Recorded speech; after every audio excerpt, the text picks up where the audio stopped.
আমাদের বাজারটা এরকম আমরা আশা করি যে আমরা দৈনন্দিন যে নিত্য প্রয়োজনীয় পণ্যগুলো আছে, আমরা যারা ব্যবসা করি আমরা একজন স্টাফদেরকে একটা কর্মচারীদের স্যালারি দিচ্ছি, আমরা দেখি যে দিন শেষে তার এটা হয় না, তার আয়ের চেয়ে ব্যয়ের মাত্রা বেশি। এবং আমাদের দৈনন্দিন জীবনটা মনে হয় এরকম হয়ে গেছে বিভিন্ন দামের কারণে, বিভিন্ন নিত্য পণ্যের ওভার রেটের কারণে। তা আমরা আশা করব সরকার নিত্য প্রয়োজনীয় যে পণ্যগুলো আছে যেগুলো আমাদের প্রতিনিয়ত প্রয়োজন হয় এবং এগুলা না হলে নয়, এ সকল আইটেমগুলো সরকার ফোকাস করে এগুলাতে ভর্তুকি দিবে, বা কিভাবে সঠিক জায়গা থেকে আনলে আমাদের দেশে সস্তায় আমরা পাবো এবং দেশের জনগণ এগুলা থেকে উপকৃত হবে, আমরা আশা করব সরকার এরকম একটা পদক্ষেপ নিব।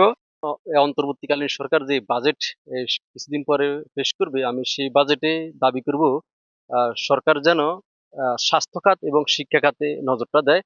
কারণ আমার কাছে মনে হচ্ছে এই মুহূর্তে ওষুধের দামটা নিয়ন্ত্রণ করা জরুরি, কারণ এটা আমাদের এখন একেবারে জীবনের অবিচ্ছেদ্য অংশ হয়ে গেছে। সিএনজি ড্রাইভার, সাধারণ সিএনজি ড্রাইভারের যে পরিস্থিতি, আমরা দিনে রোজগার করি দিনেই খাই। দেখা গেছে এমন দিন যায় আমাদের, আমরা 300 টাকাও চালাই, 500 টাকাও চালাই, 1000 টাকাও চালাই, কিন্তু এতে করে আমাদের সংসার চলে না।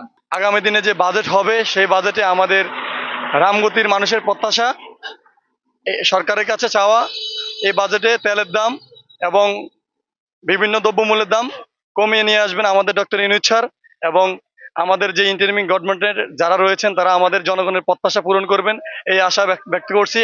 আমরা আরেকটি দাবি জানাচ্ছি, সেটি হচ্ছে আলেকজান্ডার মেঘনা বিচে যে রিফারিং এর যে কাজটা ছিল, আমাদের বেড়িবাঁধের যে রিফারিং এর এই গ্রীষ্মে কাজ ছিল, সেই কাজটা হয় নাই। আমরা অতি দ্রুত সেই কাজটি করার জন্য জোর দাবি জানাচ্ছি। আমরা সার্ভিসিং করে যাতে আমরা এক ফুল ভাত খাইতে পারি, আমাদের চাউল ডাউল তেল সাবান এগুলোর দাম অন্তত কমাই দিলে আমরা কাস্টমার থেকে একটু কম নিতে পারি, আর আমরা একটু কম খরচ করতে পারি, আমাদেরও ইনশাল্লাহ পোষাবে। আমাদের নিত্য প্রয়োজনীয় দাম যদি কমায় তাহলে আমরা খুব খুশি হবো। আমাদের খুব অভাব অনটন তো, আমাদের এই জন্য সবকিছুর দাম বাড়তে, এই সরকার আসার পর থেকে অনেক কিছু কমাইছে, আরো কমাইলে আমরা খুশি হবো। যে ইনকাম, এখন ইনকাম আনতে মনে করেন খরচ করাটা খুবই টাফ ব্যাপার, পোষে না মোট কথা। 300-400 টাকা এর বেশি ইনকাম হয় না। বরং আরো ইনকাম ভালো হতো, এখন ইনকাম নেই, ইনকাম নাই বলে চলে। এখন আছে মিডিয়াম, মানে প্রথমে তো বলছে ইনকাম আনতে যে খরচ, এখন কি করার। আমি মনে করি এই বাংলাদেশের জনসংখ্যা প্রায় 17.5 কোটি। এই 17.5 কোটি জনসম্পদকে জনশক্তিতে রূপান্তরের জন্য শিক্ষকদের ভূমিকা অনস্বীকার্য। শিক্ষকদের এদেরকে দক্ষ মানব শক্তিতে রূপান্তরের জন্য শিক্ষকের ভূমিকা আমরা অস্বীকার করার কোনো সুযোগ নেই।